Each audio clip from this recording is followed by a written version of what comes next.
Auto নিয়ে কত্তাগিন্নি যাচ্ছি। খুব শর্টকাট রাস্তা দিয়েই আমার অটো দাদা নিয়ে গেল আমাকে আর আমার হাজব্যান্ডকে। আমরা দুজনেই যাচ্ছি খুব ব্যস্ততার মধ্যে। তা যেতে যেতে যদিও আমরা ওদের আগেই পৌঁছেছি, মেয়ের সঙ্গে দেখা করব। দেখো অনেক শর্টকাট রাস্তা, এই রাস্তাটা না আমাদের চেনা ছিল না, ওনার জন্যই মানে চিনেছি। উনি যে কত হলিগলি চেনে উনি রাস্তা, বলে চলুন না অনেক তাড়াতাড়ি নিয়ে যাব আপনাদের, আর ইয়েও হবে। তো সত্যি তো আমাদের বাড়ির কাছে, অথচ চিন্তা আমরা চলে আসলাম অবশেষে কলকাতা স্টেশন। একটু চারদিকটা একটু ঘুরে নিলাম মানে আমার ক্যামেরাটাকে ঘুরিয়ে নিলাম। দেখো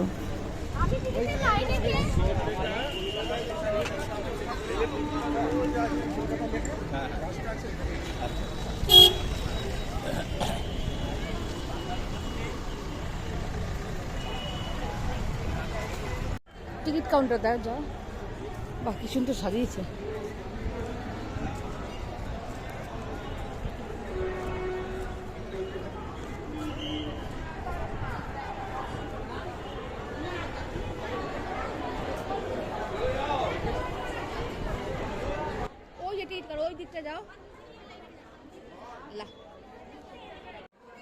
আমরা দুটো প্ল্যাটফর্ম টিকিট কেটে নিলাম।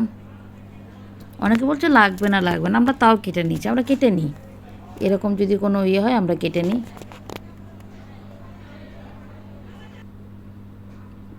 এবার আমরা পৌঁছালাম, দেখো 12টা 2। ট্রেন তখনও দেয়নি, ওর বাবা ফোন করছে মেয়েকে।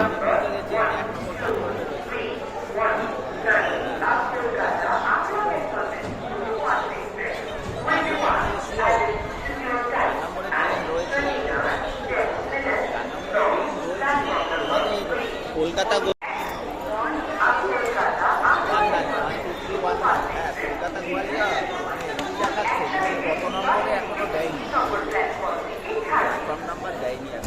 ঠিক আছে, আমি দেখে নিচ্ছি, দেখে আমি চলে যাচ্ছি।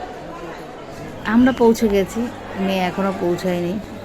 কীভাবে হন্তদন্ত আসলাম গো, রান্নাও হয়নি যেন, মাছটা নুন হলুদ মাখিয়ে চলে এসেছি। এদিকে লোকজন আছে, আমি একটু ঘুরে তাকিয়ে দেখলাম যে এদিক থেকে আসছে নাকি, না আসছে না, দেখি অন্য লোক। সিঁড়ির থেকে না বেশ এইগুলো বেশ ভালোই, উপরের দিকে উঠতে একটু অসুবিধা হয় ঠিকই, তাহলেও ভালো, সিঁড়ি তো ভাঙতে হয় না। এখন কলকাতা স্টেশনে ম্যাক্সিমাম ট্রেনগুলো কিন্তু এখন কলকাতা স্টেশনেই দেয়, ভালো বেশ। খুব জল পিপাসা পেয়েছিল, ওর বাবাকে বললাম একটু জল নাও না গো। সকালে খেয়েছিলাম ফেনা ভাত, বুঝেছো, কি জল টানছে, আর জলের বোতল নিই, খুব তাড়াতাড়ি বেরিয়েছিলাম তো। দেখো এরা মানে একটা গ্রুপ এসেছিল, হয়তো কোনো ধর্মীয় সংস্থা বা কিছু।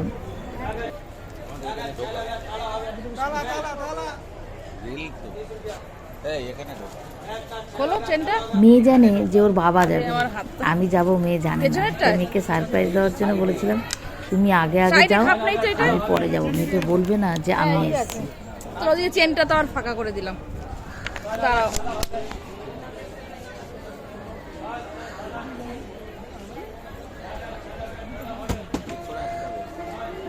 জলের বোতলটা ওর ব্যাগের সাইডে ঢুকিয়ে দিলাম, দিয়ে এবার অপেক্ষা করতে থাকলাম। এই দেখো ট্রেন দিয়েছে, না এটা একটা ছোট্ট এমনি, না এই গাড়িটা না, এই গাড়িটা এসছে কিন্তু এই গাড়ি না, ওই গাড়িটা অন্য গাড়ি, সেটাও আমি দেখিয়েছি তোমাদের। আমি ভেবেছিলাম প্রথমে এই গাড়িটা, কিন্তু এই গাড়িটা না, সেটা। ওরা যাচ্ছে মধ্যপ্রদেশের গোয়ালিয়র, তারপরে তোমার খাজুরাহো, জব্বলপুর, আবার অনেকে ভেদাঘাটও বলে।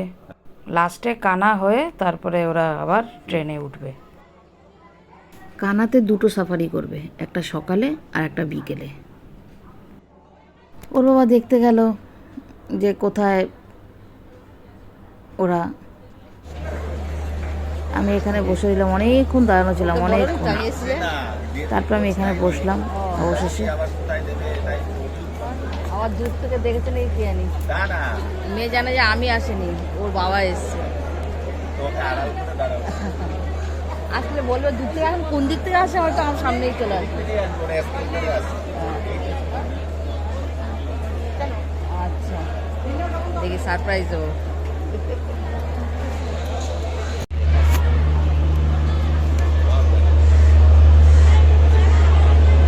এই ঢুকছে ট্রেন, দেখো।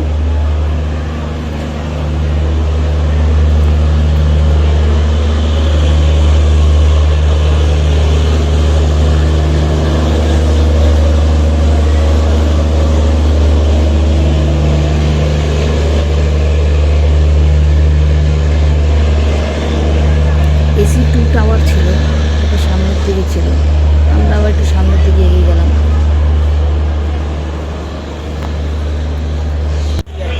বেশ কিছুটা গেলাম। AC first class.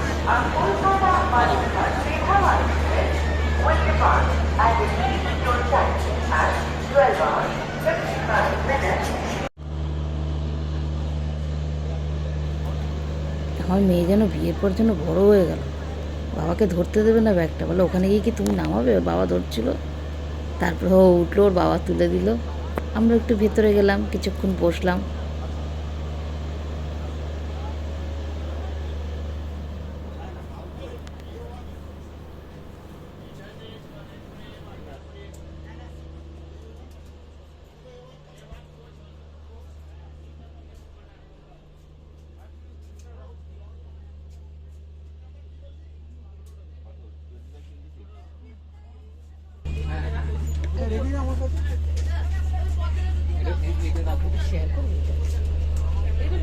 তখন ফার্স্ট ক্লাস ওয়েটিং ছিল, ওর জন্য আমরা এই করলাম। ঘুরিয়ে রাখো না, ঘুরিয়ে রাখো। ঘুরিয়ে রেখেছে।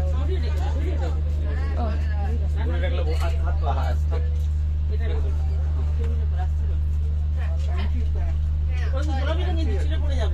বাড়ি আছে।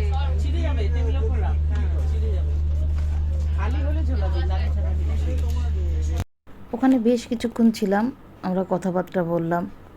ওর বাবাও কিছু খাওয়ার নিয়ে গেছিলো, বিস্কুট, কেক, ড্রাই ফ্রুট, এই সমস্ত সব নিয়ে গেছিলো। তা সেই সমস্ত ওকে দেওয়া হলো। তারপর ওখান থেকে বেরিয়ে আসলাম, এসকেলেটর থেকে উঠলাম আমি আর দিদিভাই।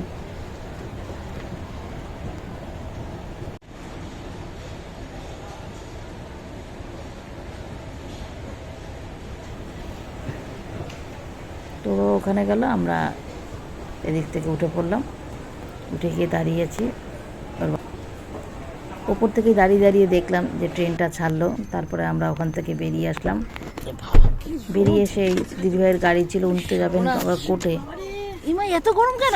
এখানে ছিল তো বললেন যে আপনারা আসুন, আমি নামিয়ে দেবো। তা আমরা উঠলাম একসঙ্গেই। সেদিনকে রোদের ভীষণ তাপ ছিল। ভিডিওটা তাহলে আজকের মতন এখানেই শেষ করছি। টাটা।